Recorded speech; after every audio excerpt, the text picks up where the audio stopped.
Good morning and welcome to our 146th annual meeting. 146, right, Pat? That's 4 years off. I know everybody can do some simple math here, but we're 4 years out of our 150th anniversary of the Lincoln Chamber of Commerce. That's a quick note to our staff to start thinking about that. I'm Wendy Birdsall, and it's really an honor to have all of you here today. We are sold out. There's over 700 of our members here today in attendance, and we are very excited to have the former Director of Defense, National Security, and Cyber expert, Lieutenant General Flynn, with us today to share some thoughts and some anecdotes and to, I hope, not scare the heck out of all of us. I'd like to start, though, and acknowledge our elected officials who are with us today. I know there's a number of you. Would you please stand and be recognized? And would everyone help me acknowledge their service and thank them for the work they do for us?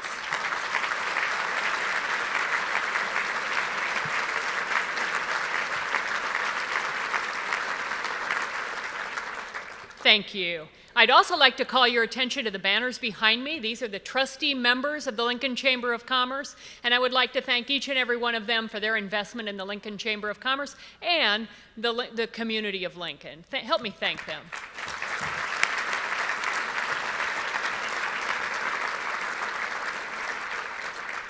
Today's speaker was made possible by several sponsors, and those are listed in your program. If you take a moment and peruse that and help me thank them as well for bringing Michael Flynn to our community.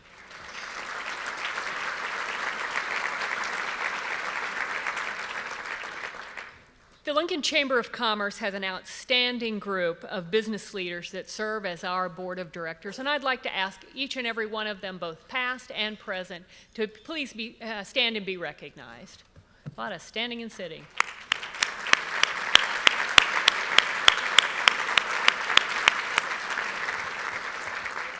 I would also like to take a minute and thank our former chair, last year's chair, Angie Muehlheisen, who is the president and CEO of Union Bank and Trust Company, and I want to personally thank her for all the work that you did for the Lincoln Chamber in 2015. Would you please stand and be recognized?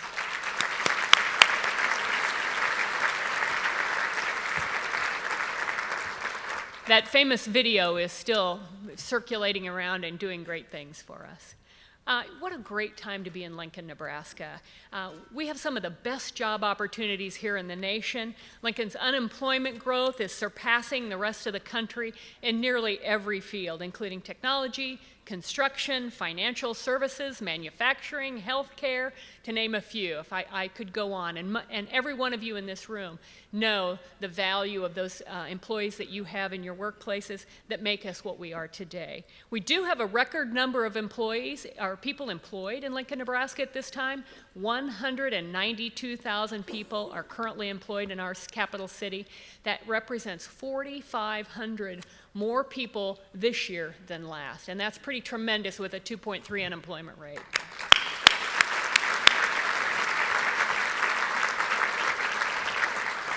And the best part about it is that we're not the only ones that have taken note of this progress. We have numerous third-party validations. We've published a list. It's on our website. But to name a few, we got wonderful shout-outs through Bloomberg's, NPR Radio, the United Airlines in-flight magazine, if you happen to take a flight. And by the way, they were only out of Lincoln that we had those in, right? No, I'm sorry. Fly Lincoln first. Where's the airport authority? We'll ask for your sponsorship later. And Forbes also says that we are the #1 city for job seekers, as well as the #3 city for young entrepreneurs. And I think Gallup still thinks we're the happiest city, and why wouldn't we be, right? Well, it's an honor to be recognized in a place with endless possibilities, and really we couldn't do it without all of you, our members, in participation and supporting the work that we did, so I want to thank you.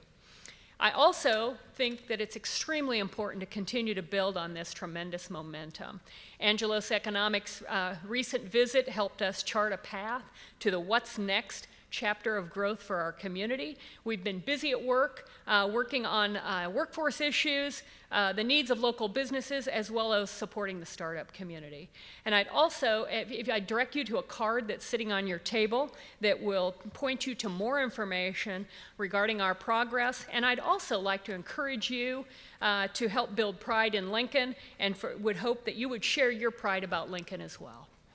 Let's take a moment and have lunch, and then we'll come back in about 15 minutes for our program. Thank you.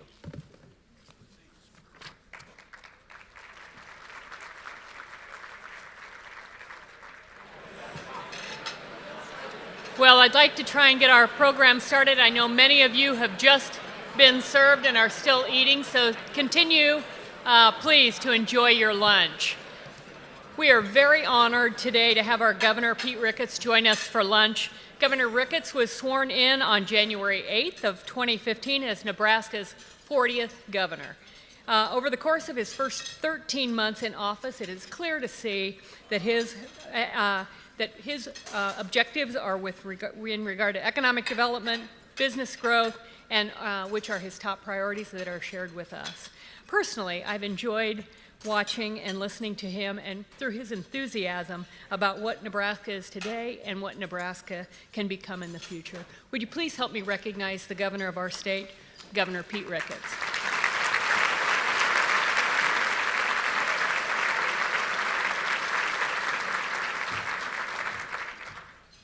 Well, good afternoon, and thank you very much for the opportunity to be here today. And Wendy said that I should speak for 1 to 3 minutes, which anybody knows me, that's going to be really, really hard to do. I'll try to keep it within close to that. But I first of all want to just start by thanking each and every one of you who's in the room here today and in general for the great work the Lincoln Chamber has done. I know last year at this meeting we talked a lot about the different successes that the Chamber has had, and they truly are numerous. If you think about what this city has been able to accomplish over the course of the last 10 years with the leadership of this chamber, it was really amazing. Wendy talked about some of the national accolades that Lincoln has received, and they're well-deserved. Gallup ranks us the #1 healthiest small city. AOL says we're the best place to find a job. We're one of the top 10 livable downtowns according to livability.com. And yesterday, Wallet Hub declared Lincoln the second best capital city in the country. Now, I might be a little biased. I think we're actually the best capital city in the country. But it all goes to the great accomplishments or the great accolades and the great quality of life that are here in Lincoln, because all these accolades are based upon quality of life, jobs, education, infrastructure, all the things that you have helped create here in this great city. So you all are doing a fantastic job, and give yourselves a round of applause.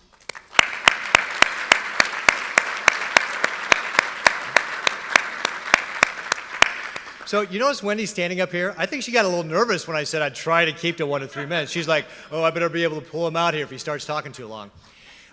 What I want to do is just also let you know that we're doing our part at the state as well to build upon all the great work that you're doing here in Lincoln to try and make this a great place for all of our cities here in Nebraska. And certainly, we've got the best place in the world to live because we've got such great people. And we need to continue to have great policies so that we can keep our kids and grandkids here, create those jobs that they want, attract people from around the country to come here and make Nebraska their home. In this session, I'm focused on how we continue to do that through tax relief, and in particular, property tax relief. Those are 2 big bills I've worked on with Senator Glore of the Revenue Committee and Senator Sullivan of the Education Committee, focused on, again, how do we control the growth of spending, because ultimately, the only sustainable way to have tax relief is control spending. We've done that at the state government level. We cut our budget from 6.5% growth in the last budget to 3.5% growth in this budget. We're also focused on how we can accelerate the growth of infrastructure. I've worked with Senator Jim Smith of the Transportation Committee on a bill that would accelerate the work on our expressways, create a fund for counties to be able to apply to get money to fix their bridges, and then another economic opportunity fund. So if a company wants to expand here in Nebraska or to be able to move here and needs to build like a railroad spur or a road, they can apply to a fund to get help with that. We're also continuing to focus on reform of corrections to make sure we can invest, for instance, in our community correction center here in Lincoln to create reentry programming space, essentially helping our inmates get education, counseling, job training, work release, the things they need so that they can leave our correction system and not come back, that they can integrate into society.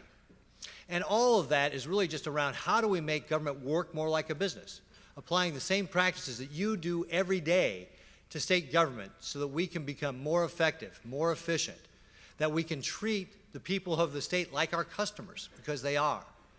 And by bringing that kind of mentality of continuous improvement and operational excellence and accountability, we've seen great strides in how we provide services over the course of this last year.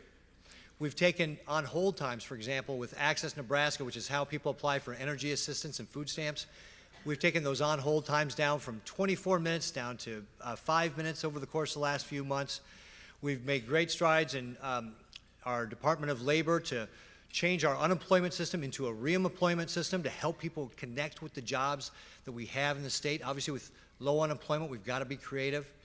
And I'll talk, since we're going to have our speaker here tonight talk about it, in our office of the CIO, consolidating our servers around the state into the state data centers, consolidating our servers at the state agencies, consolidating our software agreements. All of that will not only help us give a better availability and better service to our agencies, but will also help us be able to manage our security better as well.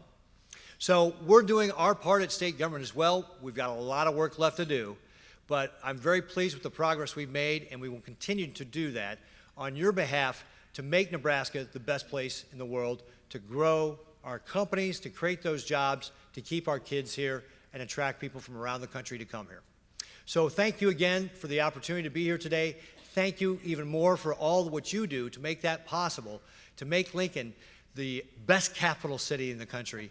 And I hope that you all will have a great afternoon.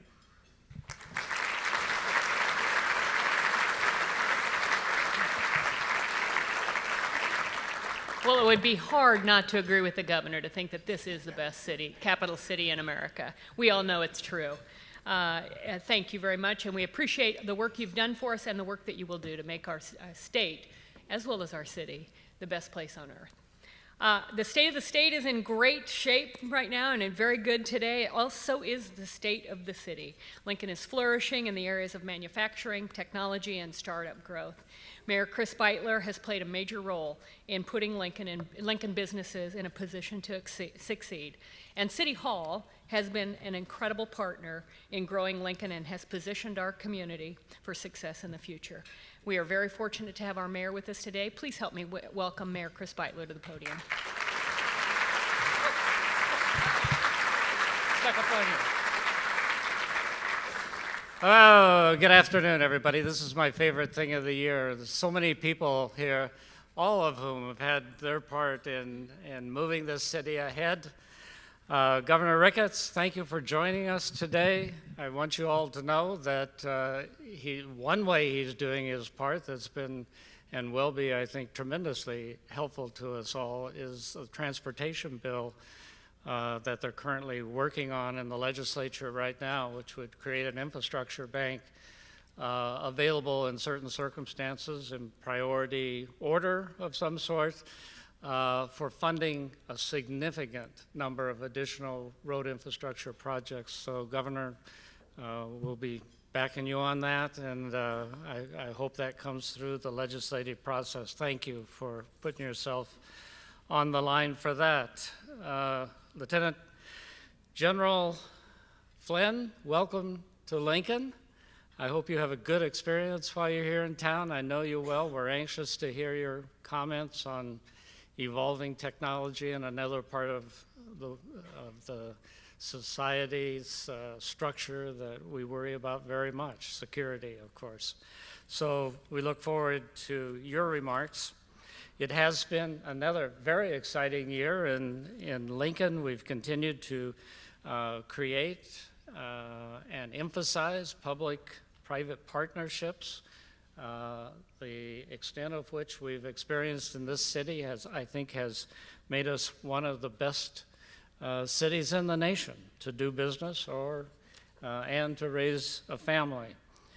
Yesterday, indeed, we were identified as the second best capital city in the United States. I don't know how that happened because I'm pretty sure we're first now. Looking at affordability, our economy, education, health, and the quality of life. But we have passed Madison, Wisconsin, which I've always identified as one of the benchmarks of success, and we're right on the tail of Austin, Texas, and we're going to catch them. Part of the reason we're going to catch them is because Alloy and Nelnet and the city and other entities have partnered together, as I think most of you know by now, to get 1 gigabit internet service throughout the city in just 4 short years. And I must say our private partners are moving ahead with more rapidity than even I expected. Joining other gigabyte cities across the country and the world will be very important to us. We believe that being in the leadership in this kind of technology will have a profound positive impact on business, entrepreneurship, education, medical care, and many other areas of our life in Lincoln. The infrastructure expansion was part of the main recommendations from last year's study by our consultant, Angelos Angelou. It was, of course, the chamber that first brought him to Lincoln in the early 2000s, and we have benefited greatly by his broad experience and have again set out a course in large part recommended by him, but known basically to ourselves even before that recommendation.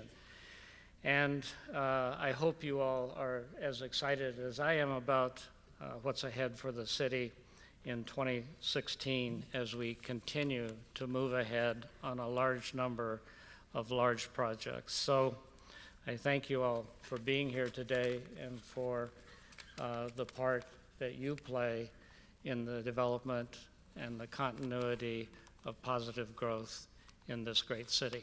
Thank you. And Governor,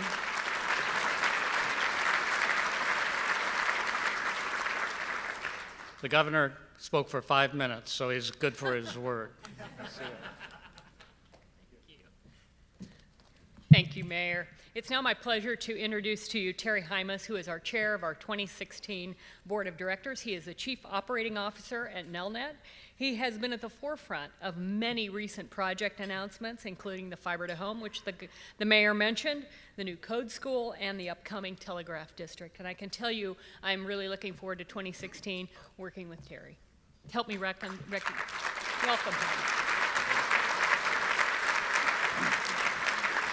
Thanks, Wendy, and welcome everybody here. I look forward to working with the Chamber this year. One thing that's really, I think we're spoiled in a lot of different ways here in Lincoln, but one of the ways that I think we're really spoiled is Wendy and her staff. They do a great job, and I'd really like to recognize them.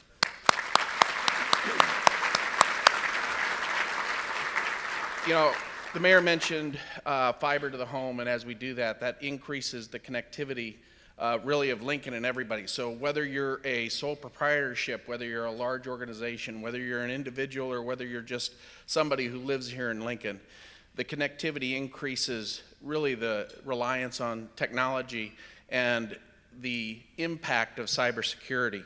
So today it is my pleasure to introduce Lieutenant General Michael Flynn, one of the nation's foremost cybersecurity experts. He led the Defense Intelligence Agency, which functions as the main foreign military espionage organization in the United States. There, he was known for his relentless, no-nonsense approach to innovation and his drive and willingness to take risks. The DoD's top military intelligence officer, he was successfully sought change in environments known for resisting both. At the DIA, Flynn consistently pushed for greater information and intelligence sharing across agencies, strengthening the cooperation between the Army, the FBI, and the CIA. He was also credited with creating innovative techniques for interrogation operations, leading to major breakthroughs in counterterrorism operations in Iraq, Afghanistan, and elsewhere against al-Qaeda. As the top intelligence advisor to General Stanley McChrystal in Iraq and Afghanistan, he also helped to accelerate DIA's overhaul, successfully reorganizing the agency to ensure its relevance in modern warfare. So please join me in welcoming Lieutenant General Michael Flynn and look forward to his comments. Thanks, Terry. Thanks, Terry. Thanks a lot, buddy.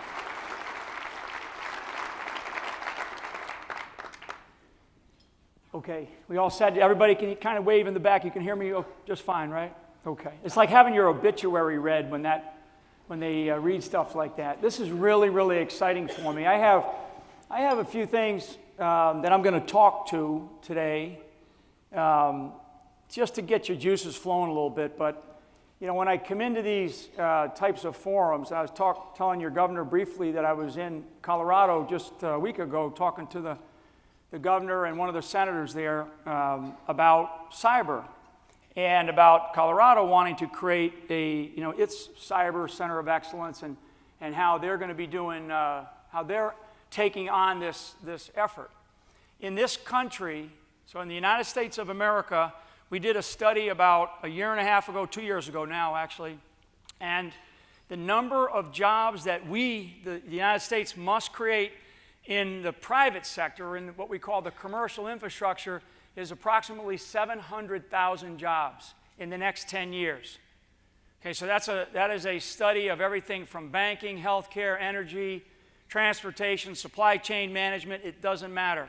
In the government, just in the government alone, we figure we are in the ballpark of about 10 to 20,000, and we are just beginning. We're really just beginning to retool ourselves, to recreate what it is that we need in the United States at the government level, and this is really at the federal level. So when we talk about state, we talk about local, and when we talk about the business community within the United States, the rapid change that's going to occur over the next 5 to 10 years is amazing. I mean, it's going to move very, very fast, and it has already done that. I'm going to walk you through some slides here again, just to kind of remind you about some things that are happening out there. I have one I call it the Internet in a Minute, and it kind of gives you a breath of some of the things that are happening. I'll just give you some idea about my last assignment in the Department of Defense was, as was stated, was as the director of the Defense Intelligence Agency. It's about it's a $10 billion organization, roughly 20,000 people in 142 countries around the world. We ran 3 of the largest networks for the U.S. government. We actually ran the largest top secret network in the world, 230,000 customers around the world. Number one customer was the President of the United States. So when we talk about the dimensions and the scale and the scope of what it is that we're facing, you know, every day I lived in a world where we were experiencing anywhere from 40,000 to 400,000 cyber attacks against just our networks on a monthly basis. So those were adversaries, both nation state as well as criminals, hackers, you name it, that are out there just trying to, disrupt, and do things that you will not want to have done to you in the virtual world. Very, very interesting how things are happening.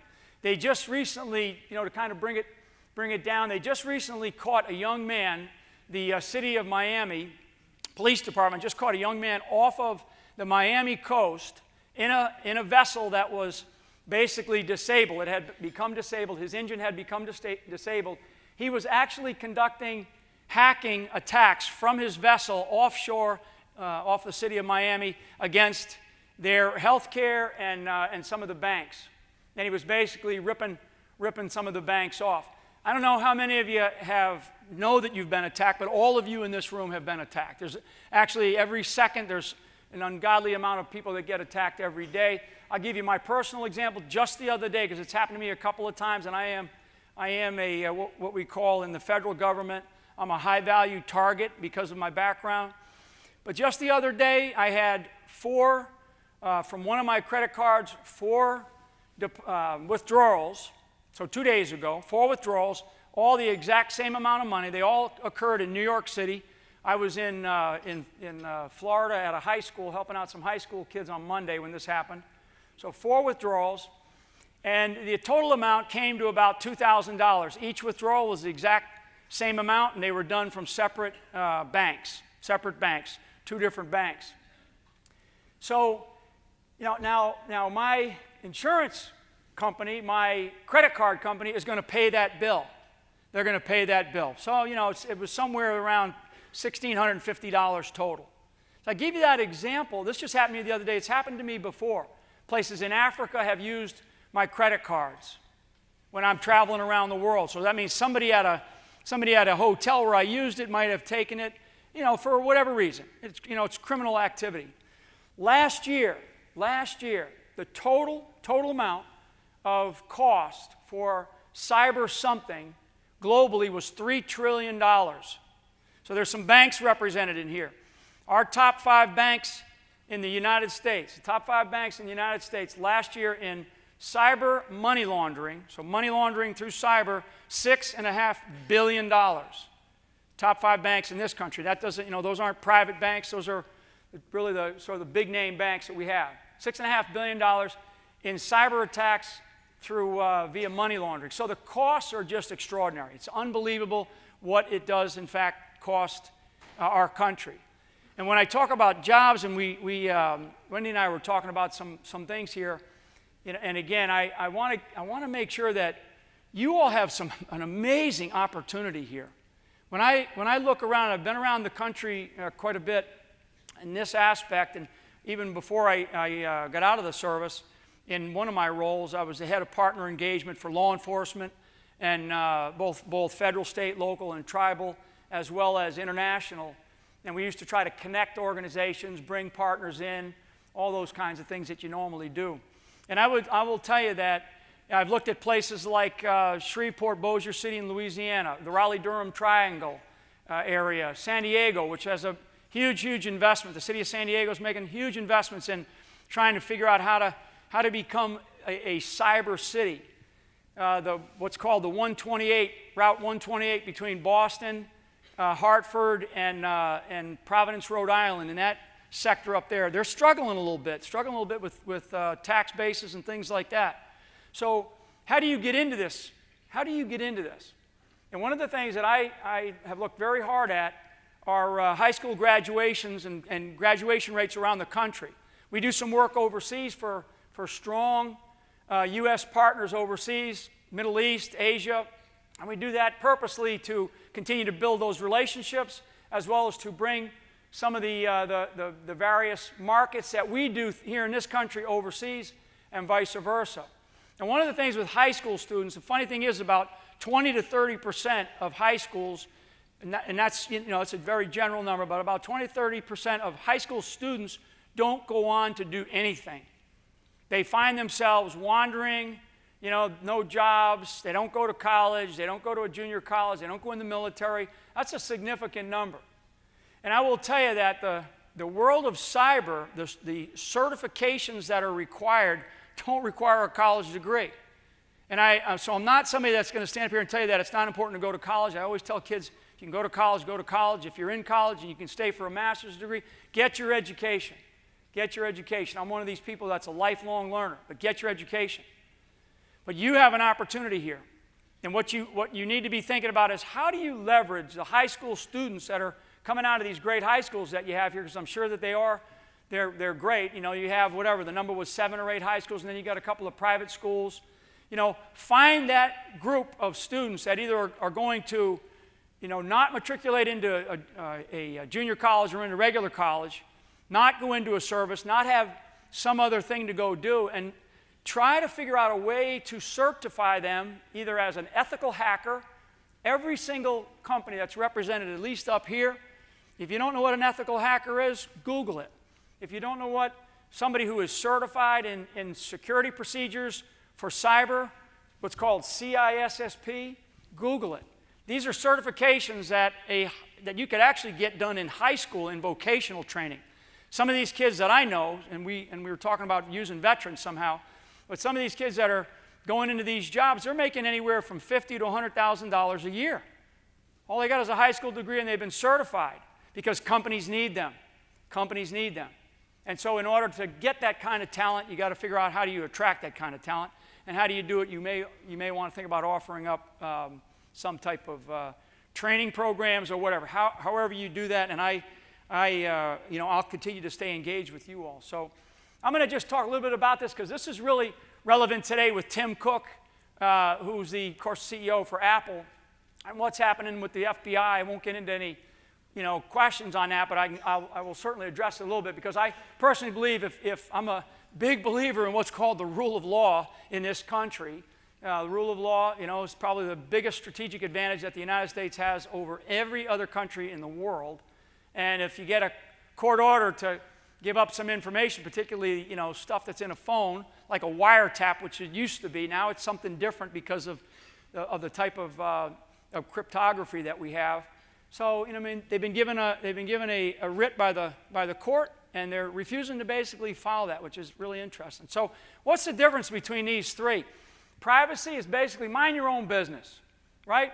And this is a big debate going on right now, even in our own country, because I'll lay out some U.S. government principles that we have, and you're going to have to understand these things. You have to understand these as public-private ventures at the local level, particularly in a city like Lincoln, because from my study of you coming in here, you have some pretty amazing things going on. Privacy, so mind your own business. Anonymity, this is really a dangerous thing in some cases, anonymity.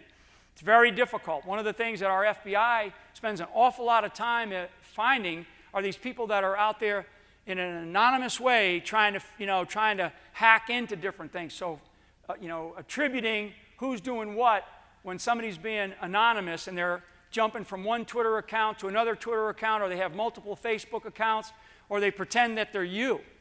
I'm not on Facebook. I haven't been on Facebook since 2007. It came out in February of 2005. And I think today I have 5 accounts of me on there. And I got to constantly go back to Facebook to let them know to please take those accounts down. But it's people trying to find, some cases, where you're at, or in some cases, what is it that you're doing. So anonymity is really interesting. This is where you hide your business. And this is not a place that you necessarily want to be, particularly if you're a business. So if somebody's out there hiding, they become a magnet for some of those of us on the law enforcement, or certainly on the government side, that we're trying to find. Really difficult thing to do these days. And then security. So the top, privacy, mind your own business, and everybody wants security. The nation was really built on really this principle, the principle of having some sense of security. And this is really where you want to protect your business. Protect your business. These days, and there's a group of platform providers that are some of the best platform providers in the world, and they're all here in the United States, mostly out in California, but certainly some on the East Coast. They have actually joined together. So these are highly, highly competitive companies, all in the same space. They have joined together in what's called the Cyber Threat Alliance. And what they do, in order to participate in that alliance, you have to share intelligence. And you have to share at least 1,000 pieces of intelligence, of your intelligence, every single month with each other. So the 8 companies, that's at least 8,000 pieces of intelligence.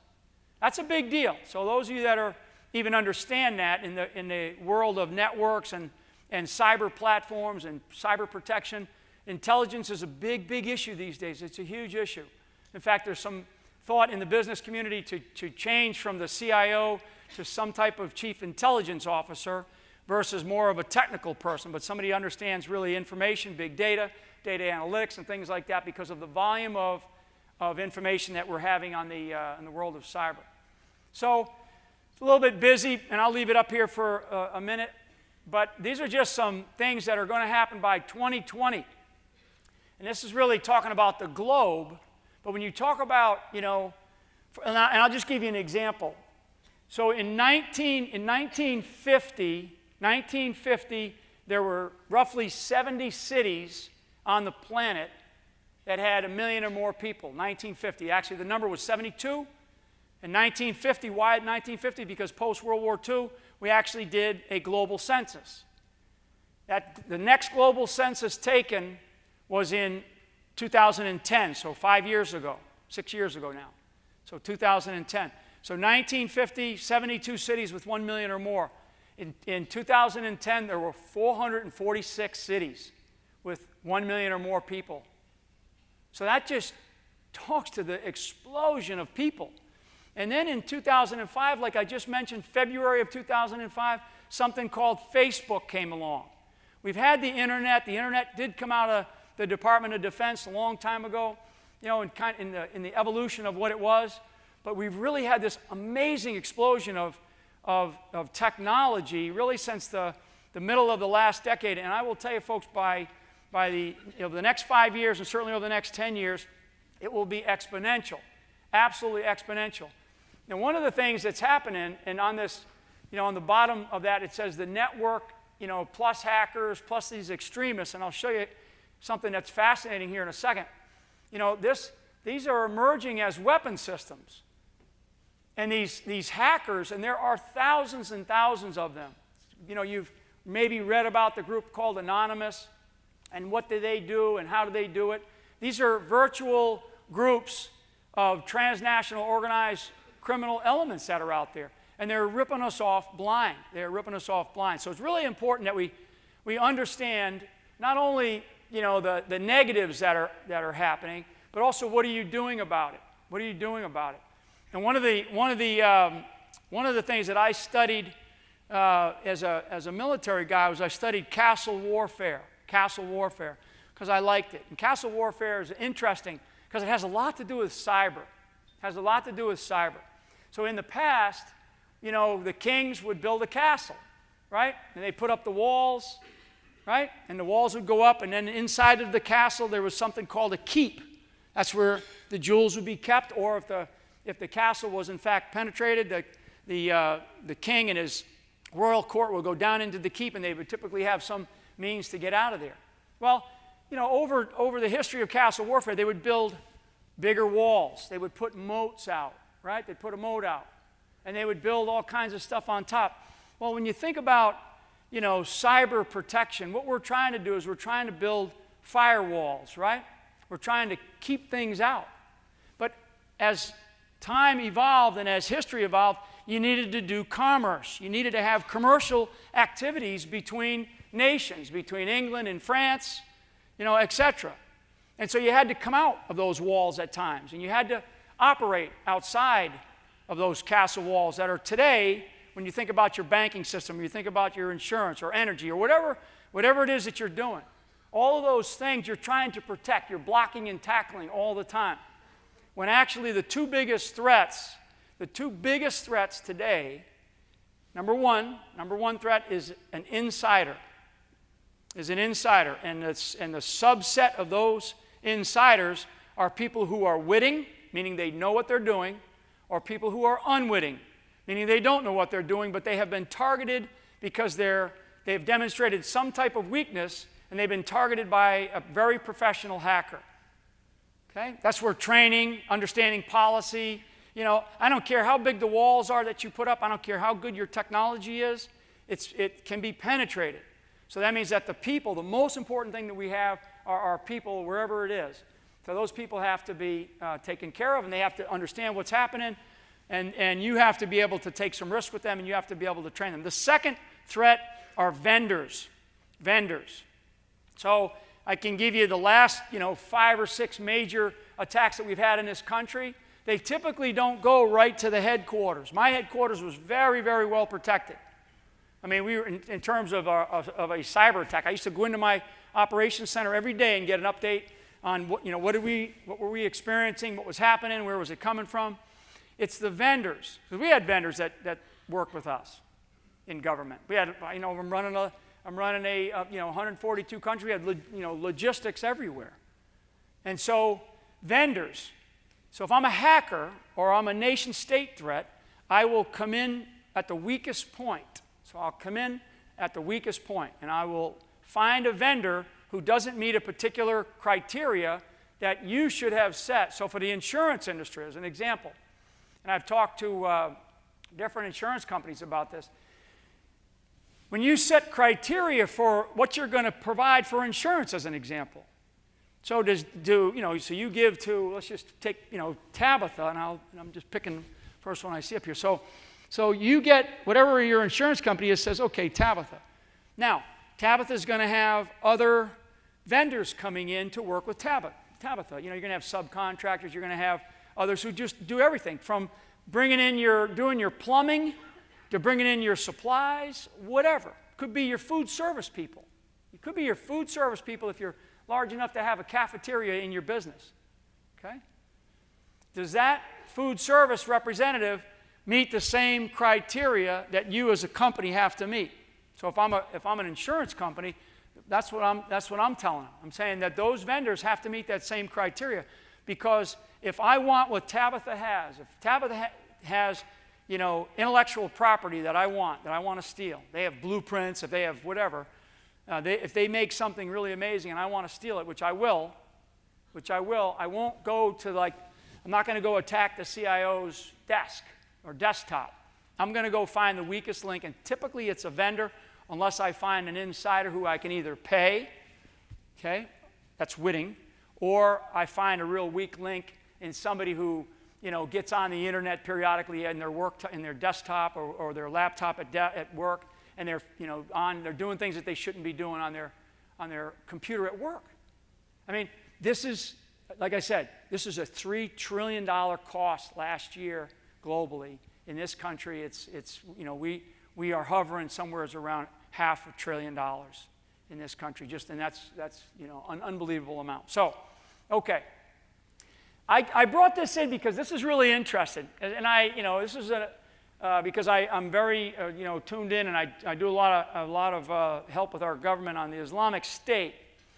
But this gives you some idea about a non-nation state group who is very, very switched on. So these are, and like I say in the title, it's under the radar. So after the attack in Paris, right, the second attack in Paris, we went and did a hasty analysis of the types of social media tools that they were using and how were they operating in them. So this, from safest all the way to the least safe, this is a non-nation state actor who actually is pretty savvy, pretty cunning, pretty sophisticated. So this world that we're in has radically, radically changed. This just gives you some idea of a non-nation state. So you can imagine a nation state like China or Russia or Iran or North Korea. North Korea ripped off Sony. Okay, if you remember, it was a little over a year plus ago. The CEO for Sony was told to walk because of poor judgment on decisions that she could have made in her case. But when they left, this was a nation state, when the North Koreans left Sony, so virtually departed Sony, if you had any connection to Sony, you can imagine all the different companies that were doing business with Sony. It wasn't about embarrassing emails from Hollywood actors. No, that's like, come on. That's going to happen. But when they left, they took every bit of data of Sony and every single company that did business with Sony, and they took it. And they took it back to North Korea. So now you kind of wonder, what the heck did they do with all that stuff? I don't know, but I know that I just had $1,600 taken out of my credit card account. So I don't know if it's them. I don't know. But what we do know is we do have some ideas about what they do use that data for. Intellectual property is probably one of the more important ones. So, okay. So what we have, these are the principles for strengthening cybersecurity, and this is our government level. And what I would ask you to do is, and for the slides here, I'll leave them with you guys so you guys have them, because I see some people writing stuff. You've got to take it at the state and local level, because we have your great governor here. But at the state and local levels, understand how do these fit into what you're trying to do. And I will tell you, the fourth one, the public-private collaboration, is critical. It's critical. Banks. So banks that are competing for customers. And you're going to compete in all sorts of ways. Insurance companies, healthcare, hospital systems, you're competing with each other. But what you don't have to compete against each other on are the kinds of problems and threats that you're facing when you're trying to, understand what's the network that we have to have. Do I go with this company? Do I go with that company? Do I go with this skill set? Do I go with that skill set? What is it that we need? Because this is an equalizer. This problem that we're facing is an equalizer. So on the government side, whether it's state, local, community level, you need to understand what it is, because you can't sit there any longer and say, it's not happening to me. If you really had somebody take a deep look at what's going on here, you'd probably find all of your companies have had some type of breach. If you're a publicly traded company and you don't, bad news doesn't get better with time. If you don't get that word out quickly and you don't respond to it, your stock value will go way, way down very quickly. This past 2 months, when you've seen this craziness in the stock market, we've actually had some companies that are gone now, that were really good companies last summer, a couple I'm aware of, and they're gone because they had cyber breaches. They tried to hide it. They're publicly traded, and now they're gone. They're out. Those are people that had jobs, lives, everything. So you have to take this very seriously, and you can't say not in my, it's not going to happen here in Lincoln, Nebraska, because why would anybody bother us here? Well, just because of that attitude sometimes, that may be all it takes. So on this public-private collaboration, really get your imagination going, because there's so many ways that you can sit down and work together, and it's not you're going to see, because one of the things that I have clearly seen here is leadership. And one of the most important things, and when I get to conclusions here, it's about leadership. This is not about delegating responsibilities down to some technical group of people. You need those types of people to help you understand what it is that you're facing. But this is about leadership and understanding this. And you can't sit there and say, geez, I didn't know, I'm not technical, I don't know. These are very basic things. Again, when you talk about what it is that you're going to be doing here in Lincoln when it comes to this, we were chatting about, construction, building homes, the Internet of Things, smart homes, smart meters. It's coming, folks, whether you like it or not. It's going to be here. And you want to attract people with this amazing level of employment opportunity that you have here. You want to attract people by saying, we get it. We're switched on. We are into the 21st century, and we are moving forward in a direction, because you're obviously doing something right with some of these ratings that you get. And again, all of the nice things, all of the, the economic advantages, it really does come down to leadership. You must have some really quality people amongst all of you here that are attracting people, and you need to, again, be a little bit, be more imaginative in how you can even do more of that. And I shared a few things particularly about veterans, because I'm a big proponent of bringing veterans back into the workforce. And I'm going to tell you, we have a lot of veterans that are leaving the military, a lot. A lot, a couple 100,000 a year, and they're looking for jobs. They're actually looking for jobs. So, okay, so this is another busy slide, and again, I'll leave this, but what happens in an Internet minute? I don't know if anybody's ever been to the Library of Congress. I've been to the Library of Congress a couple of times. Pretty neat place. The organization that I was in, we were downloading the Library of Congress every 10 minutes. The Library of Congress is about 1 terabyte of information. And he's like, why? Why would you want that much information? Well, because in some cases, the government, it can, so we do. An intelligence agency, you're trying to bring all this stuff in to protect this country. So, and following all the rules that we're supposed to follow. But the interesting thing here, the fascinating thing here is this has really just happened overnight. This didn't come on, from the 1970s and 80s. There were things that occurred over time, but literally, this is 2016 now. So when I say Facebook, February 2005, about that time, if you said Twitter, that was like a sound, 4G, that was like a parking spot that you had, So there's an amazing thing happening here, and when you look at the stats on that slide right there, and you begin to think, wow, where are we going? The bottom right, intellectual property, IP, the number one target of the data that is stolen is intellectual property. Intellectual property. I do some advising for. We're doing some stuff for some Olympics, different Olympics, and I've been part of the security for 3 different Olympics over the years for U.S. participation in the Olympics. And one of the number one things, the thing that we protect the most, are blueprints. Blueprints of the facilities, the venues where we're going to have some type of event. Okay, you got a great football stadium here. I mean, the intellectual property is a big deal. Blueprints, patents, things that you're developing in the businesses that you have here, ideas that you're trying to come up with. Any ideas about selling more stuff. That's intellectual property. That's the number one target of a hacker. Not so much the money, because they can take that, and then what they do is they will charge you for it. If you paid any attention to this hospital down in California here recently, they didn't really say how much they had to pay for their data back, but their data was taken. The hospital was shut down. It was shut down. And they were held hostage. Their data was taken. The FBI right now is dealing with transnational organized criminal gangs who are, on average, when they steal data from somebody, they're asking for $50,000 back.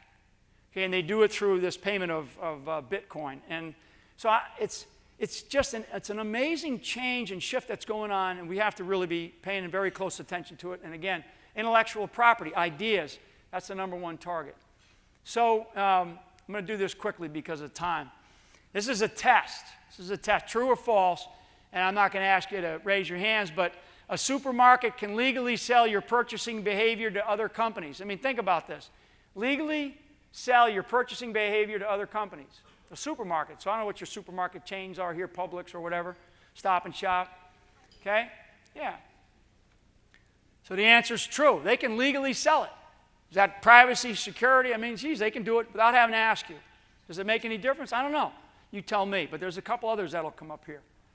So a pharmacy, this is the one that really got me. A pharmacy does not legally need a person's permission to sell information about over-the-counter drugs that a person buys. Imagine that. So if you're buying over-the-counter drugs, pharmacy doesn't need legal permission to sell that information. Okay? That's good. Unbelievable. A website with a privacy policy will share my information with other website and companies without my permission. So all those things you agree to? Okay, they can do that. They can do that.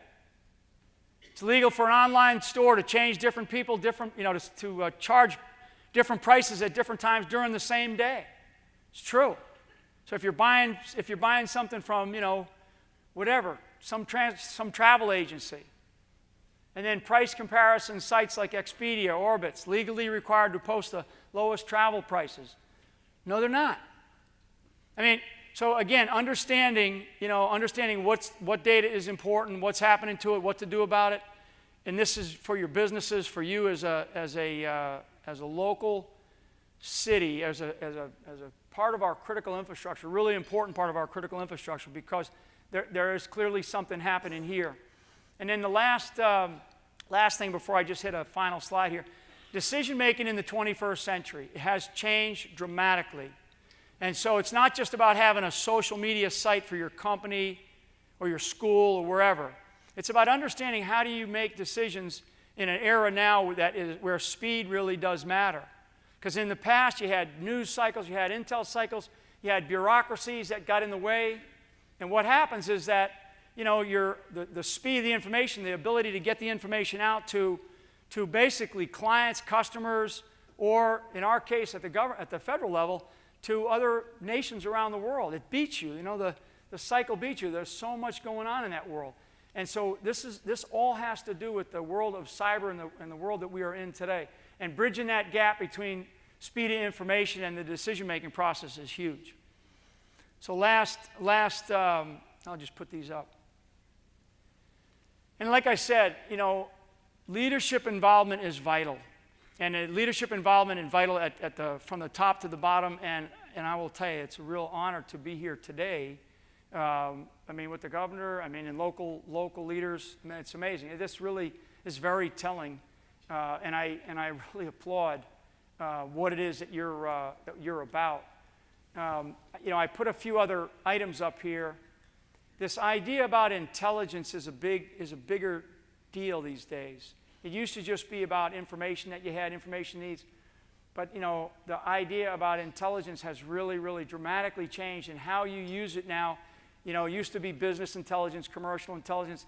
It's so much different. The world of cyber intelligence has changed dramatically and has caused so many companies to change their behavior, to change the skill sets that they need. We went from just regular old Intel analysts who had an international or maybe a political science degree to hiring data scientists. So we went out and started to attract data scientists and those types of degrees that we needed inside of the government for intelligence analysis, a completely different workforce that we needed. And in our case, it was anywhere from 1,000 to 2,000 a year that we were trying to hire just in our agency. And we had to completely shift our mindset. And this is in a government bureaucracy that really fights that tooth and nail. So, the beauty about, I think, the business world is you don't have to deal with as much bureaucracy. I'm not going to stand up here and tell you that you don't. But anyway, so for Lincoln, what I always like to just leave it on is just challenge the box and really think outside the box. You guys obviously are, because of where you're at these days. So thank you very much, and I hope you enjoyed your lunch. Save me that dessert. Thanks.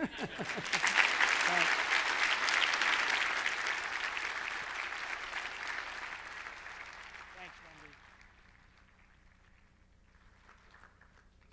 You want me to do good? Thanks. I want to thank everybody for coming today and enjoying this. I feel safe now that I can go back and plug in my toaster and my coffee maker. I don't have to worry too much. Although 2016 is going to be an outstanding year, and I can't wait to meet with each of you and talk about how we position ourselves for the future. And it is very bright, I might add. And we're going to be #1 next year, at least in some poll. Thank you for being here.